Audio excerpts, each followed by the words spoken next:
welcome to my channel. My name's Faye, I am the Chronic Crafter and I'm an independent Stampin' Up demonstrator based in the UK.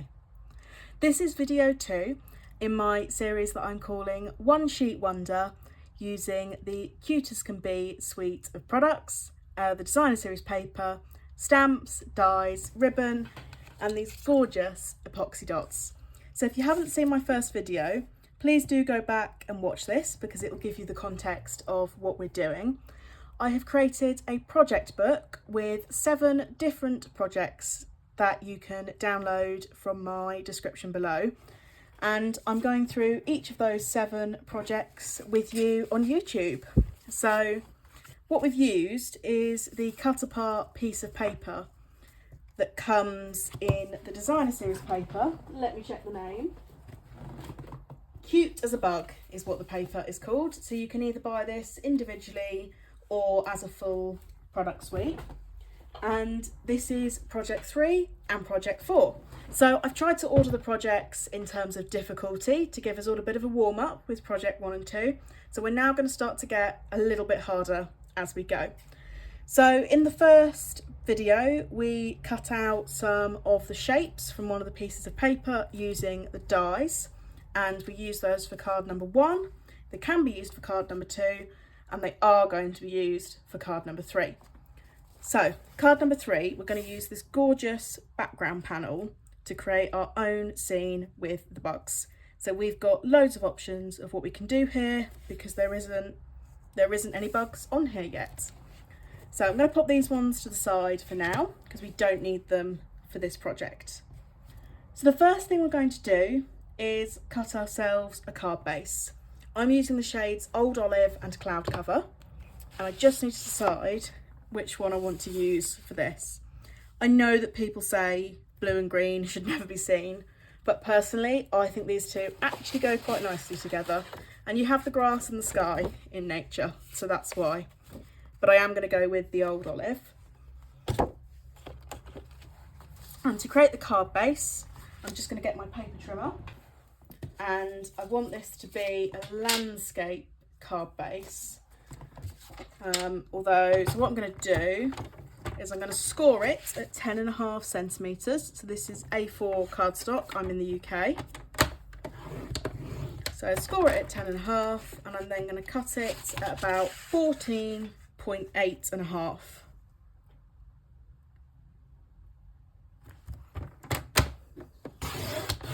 And that has created us 2 card bases. Put my paper trimmer to the side, and we're going to use one of these for project number 3. So you can download the project booklet at the link in the description, and that will give you written instructions on how to create the card bases and how to do each project, step-by-step instructions. So the next thing we're going to do is we're going to cut a piece of white cardstock to 10 by 14.3.5. So it's going to act as a little border. So I have some here, but I think I cut this with scissors, so it's a bit wonky. So 14.3.5. So essentially we're taking 0.5 centimetre off from each of the edges. And then that's going to be by 10. And it's going to act as a bit of a mat for our image. So it's a mat and layer technique. So that will sit on there like that. And we're then going to trim this panel down to 9.5 by 13.8.5. So you want it to be 9.5 this way. So it's entirely up to you if you trim this from the top, from the bottom. I think in this case I am going to trim it all from the top. Sometimes I'll take it from a little bit from each end. It just depends on the pattern that we've got. And then we're going to trim this to 13.8.5, and it's quite, I'm going to try and keep it even and not cut off any of the flowers. So let's see. I trim that one off, 13.8. going to end up cutting off that daisy and I don't want to. So if we go for that, that's a little bit off that end. I'm going to end up cutting this daisy. It is what it is. But I have, oh, that's all right actually. That looks fine. Nice centralised image. And then that is going to go onto the white piece. So I'm just going to stick this down with some liquid glue. You could also use some double-sided tape if you would prefer. Entirely personal preference.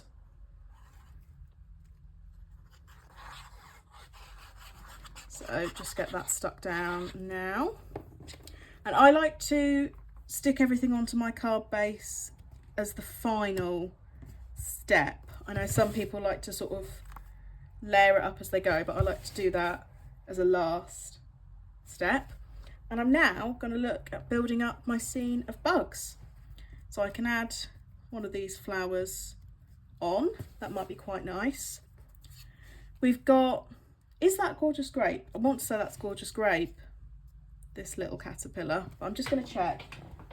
One thing I love about the papers from Stampin' Up is it tells you on the back which colours are used. Oh, it's Blackberry Bliss. There we go, Blackberry Bliss. It's a very nice colour, so I do like him. Don't know why I've decided it's a him. I did that in the previous video, but that could look really nice with some stamping dimensionals. We could also bring in a little bumblebee, or we could bring in some of the ants. So I didn't realise these ants, it's one die, but they cut out as individuals, so you don't have to use them all at the same time. So they can either be in a little row like this, which is really cute, or you can use them individually. But actually I'm going to take him off and I'm going to go with the ants. I don't know what they're marching towards, but they're marching towards something. So the idea is we're just going to build up our own scene basically with the pieces. So these have been die cut out from one of the pieces in the pack that contains pieces that you can trim, which I really like because it saves you having to do any fussy cutting, and I am not a fan of fussy cutting, so I was really pleased when I found out they'd done that. I'm going to keep it simple. I'm just going to stick with these ants. I thought I was going to do all sorts along here, but actually I really like the simplicity of that. So I was going to try and do a different sentiment, but let's see. So we get 3 sentiments in our stamp set. We've got Hello Friend, Love You Lots, and Spread Joy. So they are the sentiments that come with the Sweet Bugs stamp set, but of course you could use any sentiment you want. I'm just going to have a look in my stash and see what else I have got, because what this Sweet Bugs doesn't come with is a happy birthday, and I'm sure we all find happy birthday a very useful sentiment to have around.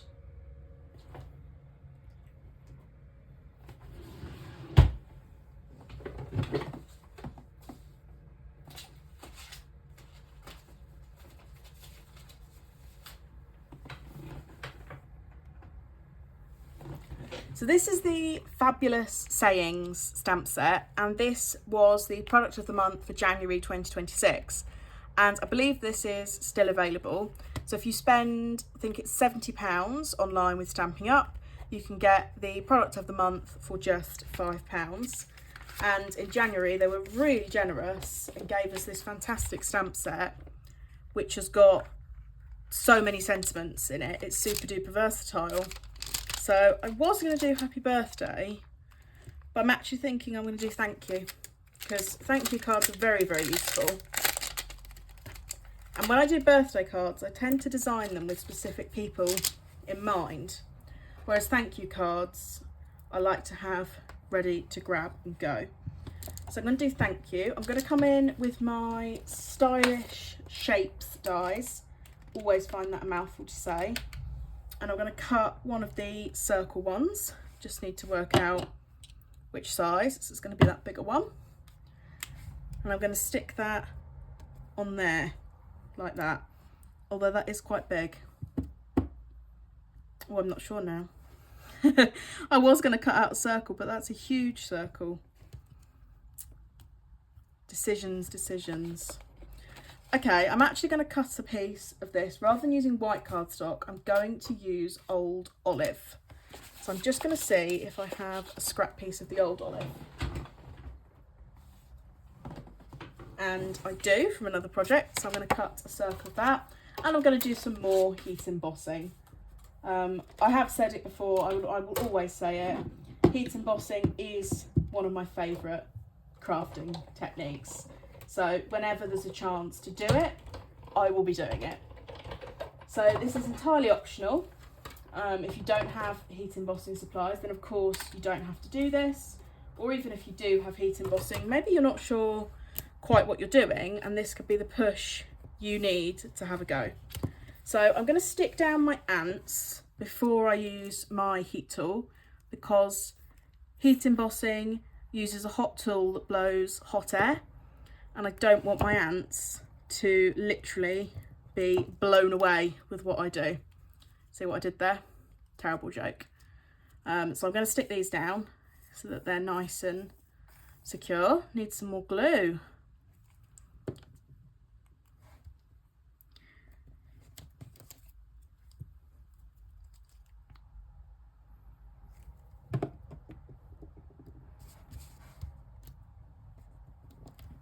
There we go. So going to heat emboss, thank you, and I think I am going to use my gold heat embossing powder. I have a gold and a silver. They're Wow embossing powders, available from Stampin Up.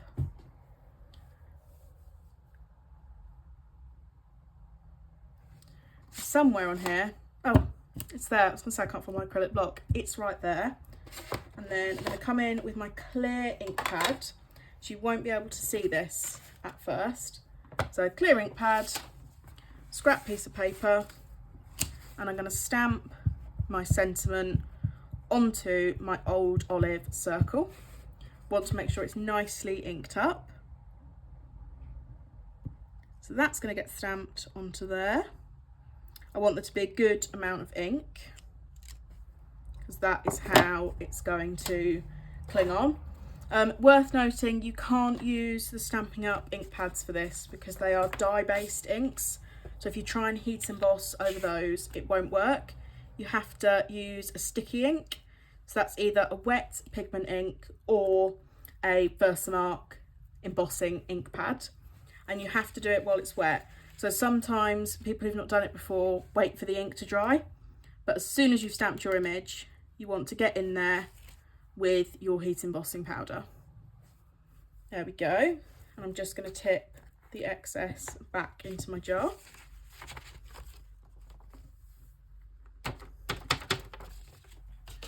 Pop that to the side, and always screw the lid onto the jar before you start to heat.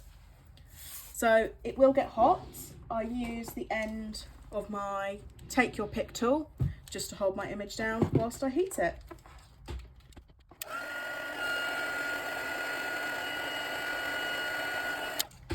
So hopefully you could see that on camera. In person, you can definitely start to see it change before your eyes. You can see where it's been heated, which is pretty cool. You can start to see the change. So there we go.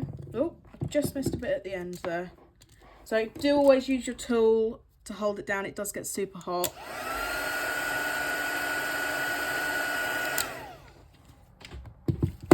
And then obviously be careful of the end of your take your pick tool. This is definitely one of those things I do leaning over.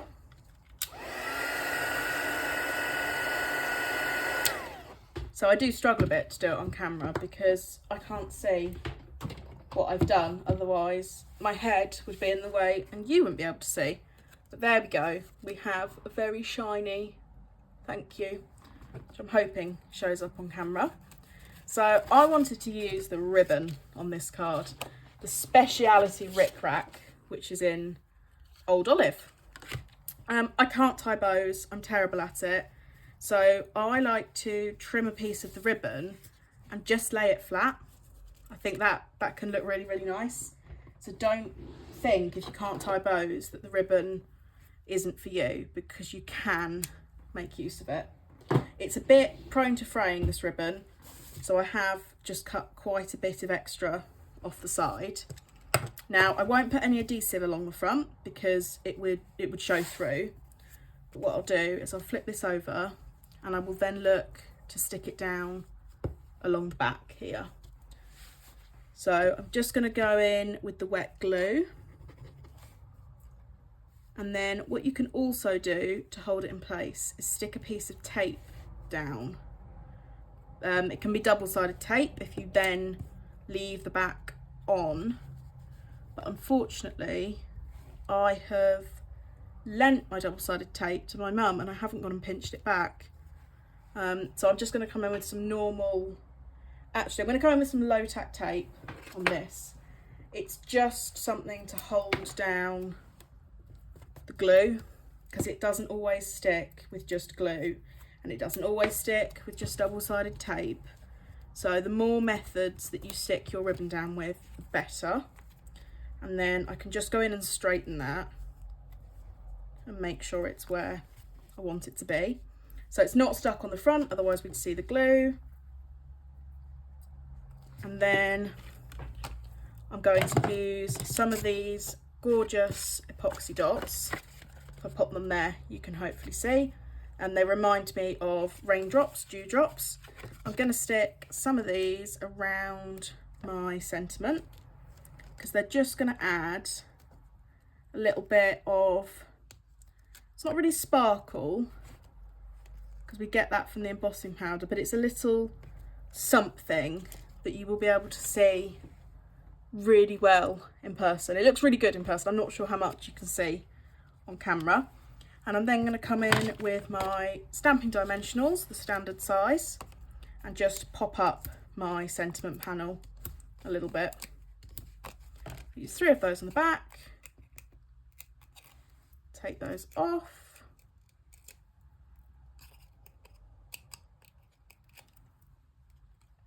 make sure we stick that the right way round, and it can sort of go over our ribbon.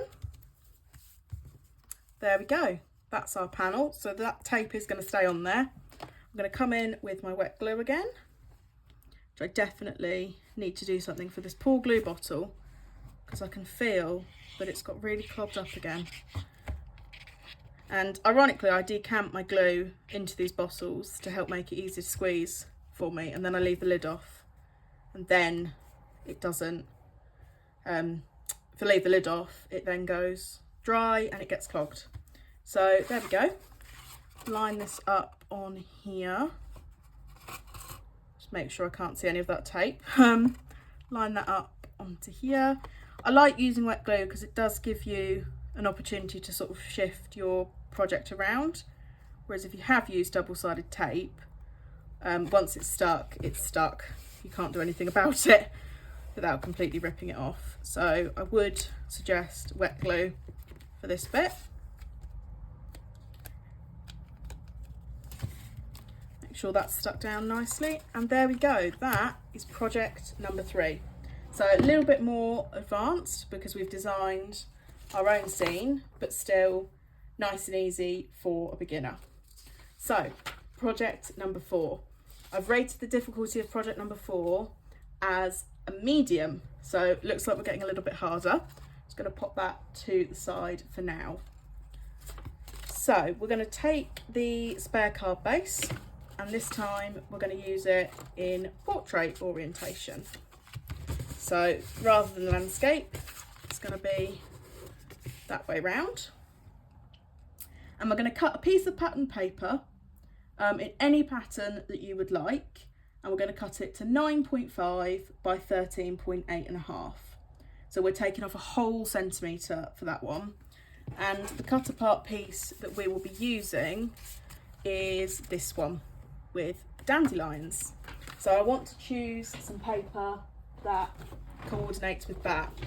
So with the designer series papers, on one side you've got very busy full-on patterns with the bugs, and then on the other side you have some plainer patterns that you can use. I'm going to use this checkered one because I've been dying to use this because it reminds me of a picnic blanket. I mean, given the context, I'm guessing that is what it's supposed to be, but I don't know. Maybe somebody else out there will know for certain.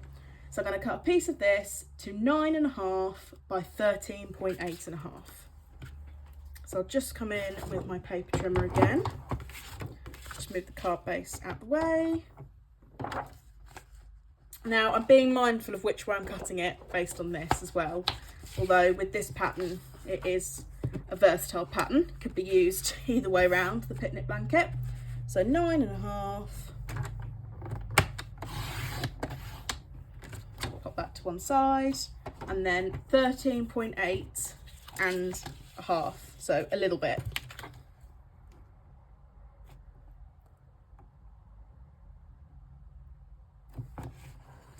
There we go, so we're taking off 1 centimetre essentially, and that will sit on there like that. So I think those colours go really nicely with the old olive.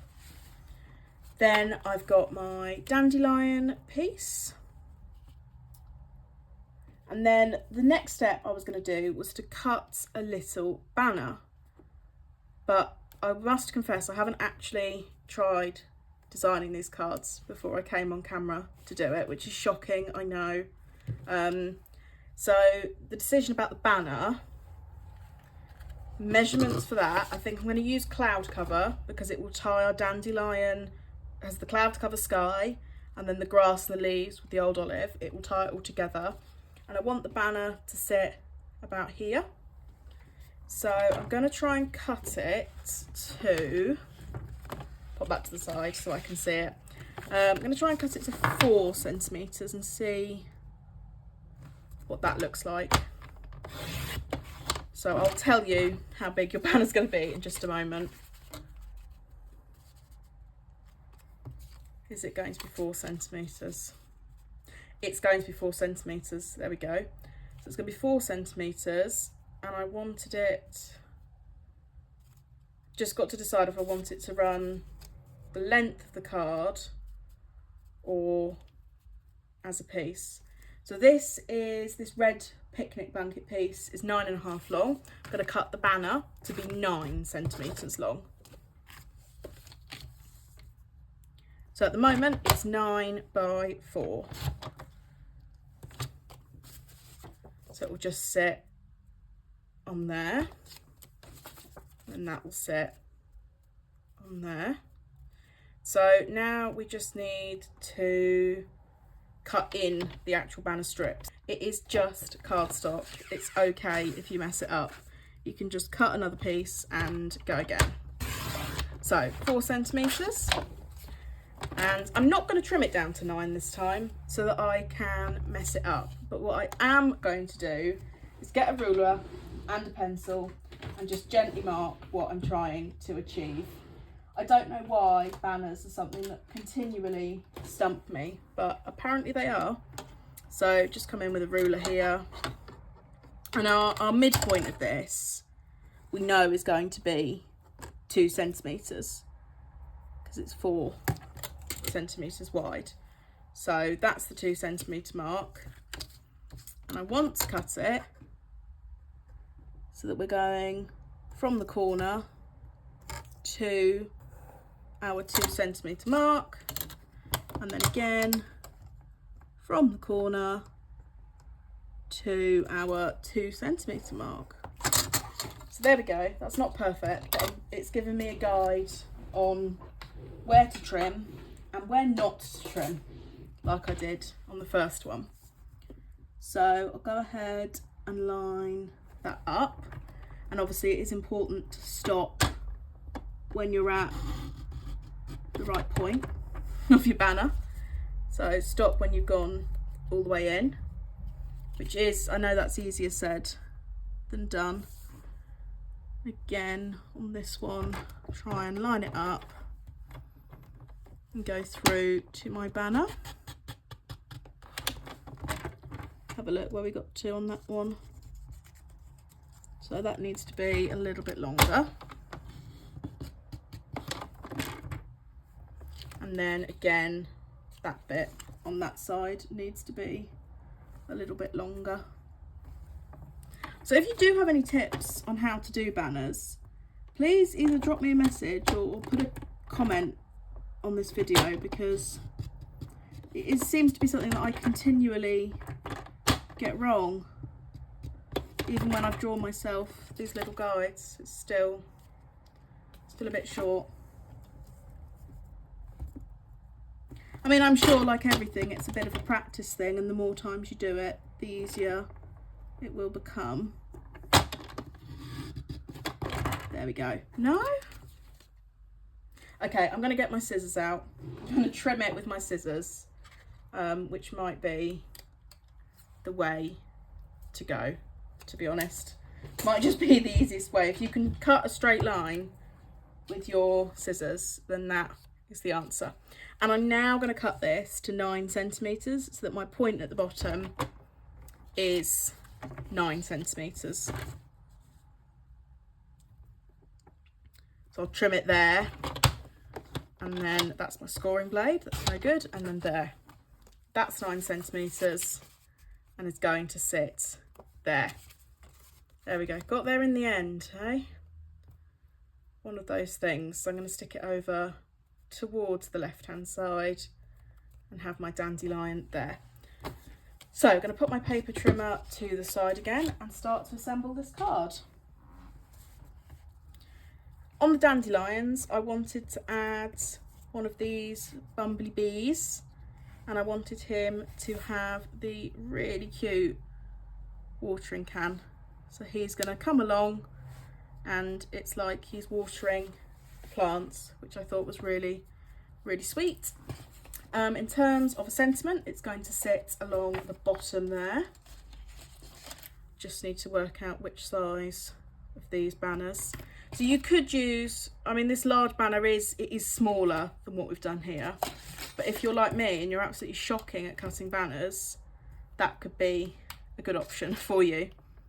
So I'm just trying to decide how I want the sentiment, and I think I'm actually just going to cut a piece of cardstock with the sentiment rather than try and use a die cut shape this time. So let's see. So in the bugs, we've got Hello Friend, Love You Lots, and Spread Joy. I might go with Spread Joy because I love the way that the bumblebee, he looks like he's watering joy, which I think is nice. So I just need to find the right stamp, which I've buried in the mess on my desk, which is absolutely typical. Here they are. So Spread Joy is the one I want.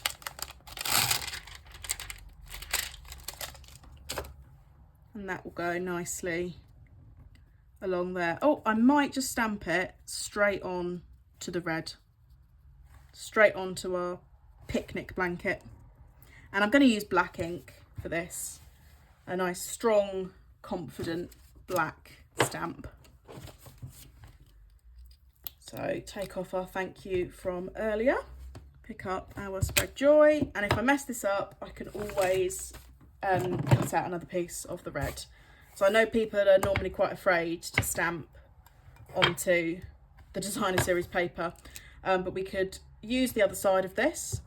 We could amend our design so that it's covered, or we can just cut another piece out and use this bit on another project.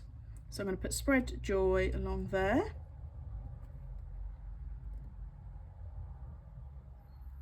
Give it a second just to soak in nicely. There we go, that's worked. And then we won't have any harsh white paper. So I'm going to stick the banner down first. And I'll just use the wet glue, or you could use tape for this. But the wet glue will allow us to sort of wiggle it around. I want it quite far to the left. And then I'm going to stick our bumblebee down with his little watering can, which is just, it's so adorable. And then, in fact, I'm going to pop him on some dimensionals so it looks like he's holding the watering can. So I'll use some of the mini dimensionals for that. There we go. And then it will look a little bit like he's holding the watering can. We'll end up with a bit more of a 3D scene. So line him up so that he's holding on to that. There we go. And then that will sit in the top corner of our picnic blanket. Again, I'll use the wet glue.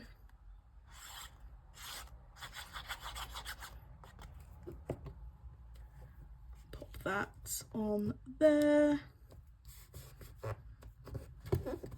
Tear it down nicely. And then that is going to go on to our card base.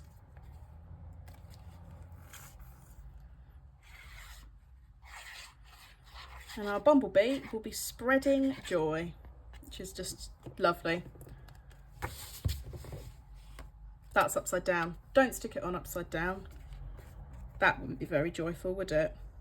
So pop it into the middle, which again, I've used the wet glue so that I can manoeuvre it around a little bit. I'm just going to come underneath this banner because I don't think I stuck down the tips of my banner. I'm just going to try and get that properly stuck down, and the same on this side. There we go. So that is project number 4. So we've got project number 3 and project number 4. So I hope you've enjoyed watching this video. Please give it a like, drop a comment down below if you're going to make these cards. If anyone's got any tips for making the banners, again, drop me a comment down below, please. I'll be so grateful. And if you've enjoyed this, then consider subscribing to my channel so that you can watch the future cards in this project booklet and in this mini series. Thanks for watching. Bye.